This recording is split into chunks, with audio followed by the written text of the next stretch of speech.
सो hey everyone, आप सब कैसे हैं। कल पीजीटी का पेपर आपका कैसा हुआ है। पेपर तो बहुत इजी आया था। 100% ग्रामर हमारे वीडियो से ही आई है। जिस तरीके से नीदर नॉर ईदर और के कॉन्सेप्ट क्लियर किए थे, एज वेल एज के कॉन्सेप्ट क्लियर किए गए थे, प्रपोजिशन, कंजंक्शन और जो सेंटेंसेस से क्वेश्चंस थे वो वीडियो से हमारे से ही आए हुए हैं। एंड आने वाले एग्जाम्स को भी प्रिडिक्ट नहीं किया जा सकता, ग्रामर के क्वेश्चन ज़्यादा आ सकते हैं। जीआईसी और टीजीटी की तैयारी के लिए वीडियो को फॉलो करते रहिए। चलो स्टार्ट करते हैं आज की क्लास को। Truth and honesty dash the best policy. तो इसमें राइट ऑप्शन क्या होगा? आर होगा, वर होगा, इज होगा या फिर बी का यूज होगा। तो यहाँ पर दो नाउन है, two nouns joined by and express one idea. ये आपको याद रखना है, जब भी दो नाउन एंड से जुड़ी हो, एक ही आइडिया को एक्सप्रेस करें, तो वहाँ पर हम सिंगुलर वर्ब का यूज़ करते हैं। ट्रूथ एंड ऑनेस्टी क्या हो जाएगा? यहाँ पर इज हो जाएगा। Is the best policy. Truth and honesty is the best policy, क्योंकि यहाँ पर ये दो नाउन है ना, ट्रूथ अलग नाउन है, ऑनेस्टी अलग नाउन है, दो डिफरेंट नाउन है ना, एंड कंबाइंड आइडिया को बता रही है। एक साथ आइडिया एक आ रहा है, तो इसके साथ हम सिंगुलर वर्ब का यूज़ करते हैं। जैसे bread and butter, slow and study हो गया, हैमर एंड सिकिल हो गया, एंड राइज एंड फॉल हो गया। इसी तरीके से लॉ एंड ऑर्डर भी होता है। ये सब अपने साथ में सिंगुलर वर्ब का यूज़ करते हैं, सिंगुलर वर्ब इनके साथ में आती है। तो राइट ऑप्शन क्वेश्चन नंबर 1 का इज हो जाएगा, सिंगुलर वर्ब आएगा। नेक्स्ट देखते हैं, क्वेश्चन नंबर 2 है, milk and Honey dash costly things. जो दूध और हनी होता है, शहद होता है, वो बहुत महंगी चीज़ें होती हैं। तो यहाँ पर राइट ऑप्शन क्या होगा? इज होगा, आर होगा, वॉज होगा या फिर हैज़ बीन का यूज़ होगा। मिल्क एंड हनी दो डिफरेंट चीज़ें हैं।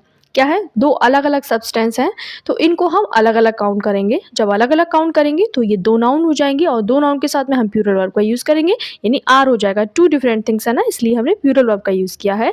Milk and honey are costly things हो जाएगा। जब दो चीज़ें एक सेंस देंगी तो सिंगुलर वर्ब हो जाएगा। जब दो चीज़ें अलग अलग सेंस देंगी तो प्लूरल वर्ब आएगा। जैसे टी एंड कॉफ़ी, तो इसमें भी हम प्लूरल वर्ब आर का यूज़ करेंगे। जैसे पेन एंड पेंसिल, ये दो अलग अलग चीज़ें हैं, इसमें भी हम प्लूरल वर्ब आर का यूज़ करेंगे। तो यहाँ पर राइट ऑप्शन बी हो जाएगा। नेक्स्ट देखते हैं, rice and fish dash my favourite dish. देखो यहाँ पर एक कंबाइंड डिश की बात की जा रही है। एक बोल में अगर उसको सर्व किया गया होगा तो एक कंबाइंड डिश के सेंस में इसको दिया गया होगा। इसीलिए जब कोई कंबाइंड डिश की बात की जाती है तो वहाँ पर हम सिंगुलर वर्ब का यूज़ करते हैं, यानी कि एक ही आइडिया है, एक एंट्री की बात कर रही हैं, तो वहाँ पर हम सिंगुलर वर्ब का यूज़ करेंगे। Rice and fish is my favourite dish. जैसे करी एंड राइस भी होता है, तो ये भी कंबाइंड डिश होती है, एक ही डिश होती है, एक साथ दी जाती है, इसीलिए। ईदर ही और आई डैश गिल्टी। तो जब ईदर और नीदर नॉर का पेयर बनता है, तो और नॉर के बाद में जो सब्जेक्ट होता है उसके अकॉर्डिंग वर्ब आती है, तो आई के साथ में एम आता है, तो यहाँ पर राइट ऑप्शन एम हो जाएगा। ईदर ही और आई एम गिल्टी हो जाएगा, या तो मैं या तो वो गिल्टी है। इस तरीके से ईदर और का जब भी पेयर बनता है तो वो किसके साथ बनता है? और के बाद का जो सब्जेक्ट होता है उसके अकॉर्डिंग आती है वर्ब। जैसे एक फॉर एग्जांपल, ईदर ही और यू, तो यहाँ पर क्या हो जाएगा? यहाँ पर यू के साथ में हम आर का यूज़ करेंगे। ठीक है, नेक्स्ट देखते हैं, क्वेश्चन नंबर 5 है, the Himalayas dash many peaks. Himalayas के बहुत सारे पिक्स है, तो इसमें राइट ऑप्शन क्या होगा? Names of mountain ranges are always plural. आपको याद रखना है, इनको हम प्यूरल में काउंट करते हैं। तो the Himalayas have many peaks हो जाएगा। ये रेंजेस है ना, तो इनको हम हमेशा प्यूरल में काउंट करते हैं, तो प्यूरल वर्ब आती है इनके साथ में। जैसे द आल्प्स आर ब्यूटीफुल, तो इसी तरीके से तो यहाँ पे द आल्प्स के साथ में हमने आर का यूज़ किया है। ये रेंजेस हैं, इसको हम क्या करेंगे? प्यूरल के सेंस में इसको काउंट करेंगे। और देखते हैं द एंडीज, तो इसमें भी हम हैव का यूज़ करेंगे। ठीक है, आल्प्स में, एंडीज में, हिमालयाज में, इसी तरीके से high peak, the Andes have high peaks हो जाएगा, तो हम प्यूरल वर्ब का यूज़ करेंगे यहाँ पर रेंजेस के साथ में। नेक्स्ट है, it is I who dash done this. ये मैं हूँ जिसने किया है, तो आई हु से पहले जो सब्जेक्ट होता है उसके अकॉर्डिंग वर्ब आती है, तो आई के लिए एम आ जाएगा। यहाँ पर राइट ऑप्शन यहाँ पर एम हो जाएगा। It is I who am done this. Who अपने एंटीसीडेंट यानी अपने पहले वाले के हिसाब से वर्ब लेता है, यहाँ को ही होता तो इज हो जाता। जैसे इट इज़ दे हु, तो यहाँ पर दे क्या है? प्यूरल है, तो प्यूरल के लिए हम यहाँ पर क्या यूज़ करेंगे? हैव का यूज़ करेंगे। They have one, it is they who have one हो जाएगा। राइट ऑप्शन यहाँ देख लिया हमने। नेक्स्ट है, slow and steady dash the race. Slow and steady एक प्रोवर्ब का काम करते हैं, इसलिए यहाँ पर क्या होगा राइट ऑप्शन? ये आप लोग मुझे कमेंट करके इसका आंसर देंगे। प्यूरल आएगा, सिंगुलर आएगा, विनिंग होगा या फिर हैव वन का यूज़ होगा। This is your homework. Next है, he and not I dash done this. तो इसमें राइट ऑप्शन क्या होगा? देखो यहाँ पर ही एंड नॉट आई, यहाँ जो मेन सब्जेक्ट है ना वो ही है, नॉट से जुड़ा हुआ ये सेंटेंस है, इसीलिए हम ही के अकॉर्डिंग यहाँ पर हैज़ का यूज़ करेंगे। जैसे एज वेल एज से जुड़ा हो, एंड से जुड़ा हो, एंड बोथ से जुड़ा हो, और किससे जुड़ा हो, एज वेल एज से देख लिया हमने, और टुगेदर बाई से जुड़ा हो, टुगेदर विद से जुड़ा हो, तो हम उसके इनसे पहले जो वर्ब सब्जेक्ट होता है उसके अकॉर्डिंग वर्ब को फिल करते हैं। जैसे for example she not her sister dash applied, तो यहाँ पर शी के अकॉर्डिंग हैज़ आ जाएगा यहाँ पर, ठीक है। He not I has done this, तो ही के लिए हमने हैज़ का यूज़ किया है। जैसे हमने फर्स्ट एग्जांपल में देखा, शी के लिए हमने हैज़ का यूज़ किया है। देखते हैं और देखते हैं example, Ram and not his friends. तो देखो यहाँ पर नॉट से पहले क्या है, एंड से पहले क्या राम है, तो राम के लिए हम क्या यूज़ करेंगे, यहाँ पर भी हो जाएगा हैज़, हो जाएगा हैज़ फील्ड। नेक्स्ट है economics dash not an easy subject. तो कोई भी सब्जेक्ट का नाम हो, हम उसको भले ही उसमें एस लगा हो, सिंगुलर में काउंट करते हैं। जैसे इकोनॉमिक्स हो गया, फिजिक्स हो गया, मैथमेटिक्स हो गया, सिविक्स हो गया, इस तरीके से। तो जैसे economics is not an easy subject, तो यहाँ पर हमने सब्जेक्ट के लिए सिंगुलर वर्ब का यूज़ किया है। फिजिक्स इज़ डिफ़िकल्ट, इस तरीके से। तो वहाँ पर भी हमने क्या यूज़ किया है, हमने सिंगुलर वर्ब का यूज़ किया है। एंड मैथमेटिक्स के साथ में भी हम सिंगुलर वर्ब का ही यूज़ करेंगे। तो आपको याद रखना है, सब्जेक्ट हमेशा क्या होते हैं, सिंगुलर में काउंट किए जाते हैं। 10 kilograms of sugar dash enough for me. Quantity measurement treat it as one unit. आपको याद रखना है, क्वांटिटी हो, मेजरमेंट हो, कोई भी वेट हो, कोई भी डिस्टेंस हो, हम हमेशा उसमें सिंगुलर वर्ब का यूज करते हैं। तो इसमें राइट ऑप्शन इज हो जाएगा 10 kilograms of sugar is enough for me. जैसे 5 लीटर्स ऑफ मिल्क, तो यहाँ क्या आ जाएगा डैश में, अब आप सोच लो, यहाँ पर एक क्वांटिटी की बात की जा रही है, तो यहाँ पर हो जाएगा इज, हो जाएगा enough, is enough for us, इस तरीके से। और देखते एग्जाम्पल, अनदर एग्जाम्पल देखते हैं, 10 ईयर्स डैश। तो यहाँ पे क्या आ जाएगा, 10 ईयर्स एक ड्यूरेशन की बात की जा रही है, इज़ अ लॉन्ग टाइम, या फिर लॉन्ग कह सकते हैं ड्यूरेशन। यहाँ पर भी यूज़ करेंगे वो हम सिंगुलर वर्ब का यूज़ करेंगे, तो 10 ईयर्स इज हो जाएगा यहाँ पर। तो यहाँ पर लॉन्ग टाइम होता है, 10 साल लंबा समय होता है, एज हो जाएगा 10 ईयर्स इज हो जाएगा। नेक्स्ट है question number 11, the rest of the book dash not finished. तो यहाँ राइट ऑप्शन क्या होगा, ये इसका रूल याद कर लो, रेस्ट ऑफ के बाद में जो ऑफ लगता है, ऑफ के बाद जो सब्जेक्ट होता है उसके अकॉर्डिंग वर्ब आती है। तो यहाँ पर द बुक सिंगुलर है, इसलिए हमने सिंगुलर वर्ब का यूज़ किया, the rest of the book is not finished हो जाएगा।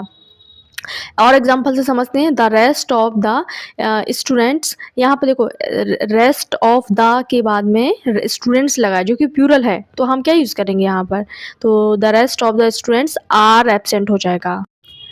तो आपको याद रखना है, द रेस्ट ऑफ के बाद में जो भी नाउन होगा, प्लूरल तो प्लूरल वर्ब, सिंगुलर है तो सिंगुलर वर्ब का यूज करेंगे। नेक्स्ट है oil and water dash not mix.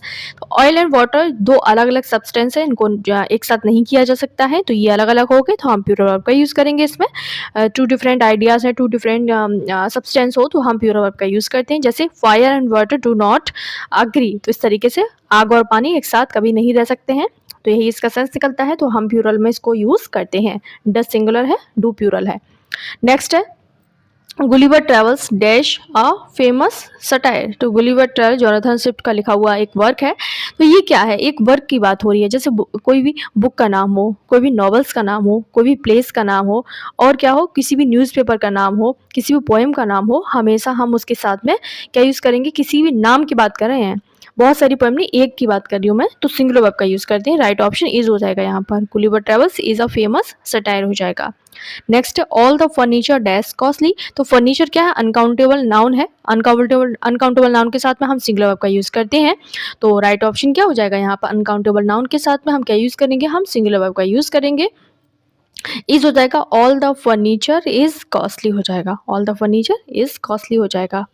Example से समझते हैं, जैसे और भी अगर इसके साथ में फर्नीचर ना हो और क्या क्या वर्ड हो, तो सिंगुलर वर्ब लेंगे, जैसे लगेज हो, एडवाइस हो, और क्या हो, इंफॉर्मेशन हो, इक्विपमेंट हो, तो ये सब भी अपने साथ में क्या लेते हैं, सिंगुलर वर्ब कर लेते हैं। तो ये भी आपको याद रखना है, लगेज, एडवाइस, इंफॉर्मेशन, इक्विपमेंट, इन सब के साथ में फर्नीचर के जैसे ही सिंगुलर वर्ब का यूज़ हम करेंगे। नेक्स्ट देखते हैं question number 15, a lot of money dash been spend. तो इसमें राइट ऑप्शन क्या होगा, हैज़ होगा, हैव होगा, इज होगा, या फिर आर का यूज होगा। मनी क्या है, यहाँ पर अनकाउंटेबल नाउन है, अनकाउंटेबल नाउन के साथ में हम सिंगल वर्ब का यूज करते हैं, तो इज स्पेंड हो जाएगा। A lot of money is been, has been हो जाएगा ना, ये इज नहीं है, हुआ यहाँ हैज़ होगा, a lot of money has been spend हो जाएगा। अनकाउंटेबल नाउन है, इसलिए हम यहाँ पर जैसे मच मनी इज वेस्टेड, तो इस तरीके से a little money is enough हो जाएगा। तो यहाँ राइट ऑप्शन हैज़ हो जाएगा। मनी को गिना नहीं जा सकता है ना, इसलिए हम यहाँ पर सिंगुलर वर्ब का यूज़ करेंगे। ठीक है, यहाँ पर हैज़ होगा, इज नहीं होगा, वो गलत मैंने लिख दिया है, कोई बात नहीं। नेक्स्ट देखते हैं question number 16, every inch of the field dash searched. तो यहाँ पर राइट ऑप्शन क्या होगा, एवरी हमेशा अपने साथ में सिंगुलर वर्ब लेता है, तो वॉज हो जाएगा, every inch of the field was searched हो जाएगा।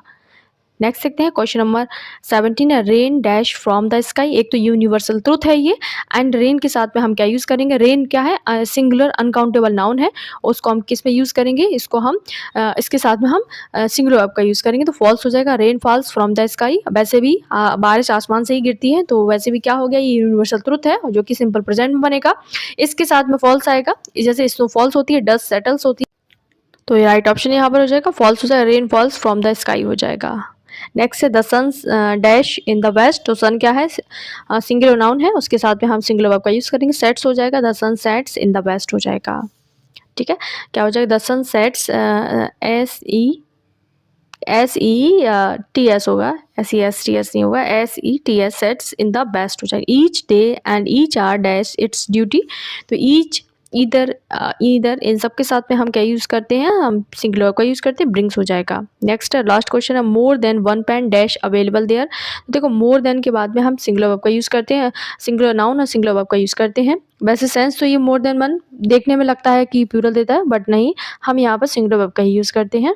तो राइट ऑप्शन यहाँ पर हो जाएगा, more than one pen is available there हो जाएगा, सिंगुलर वर्ब का यूज़ करेंगे, इज हो जाएगा। जैसे more than one student dash absent, तो यहाँ पे क्या यूज़ करेंगे, हम मोर देन वन स्टूडेंट के साथ में भी हम इसका यूज़ करेंगे।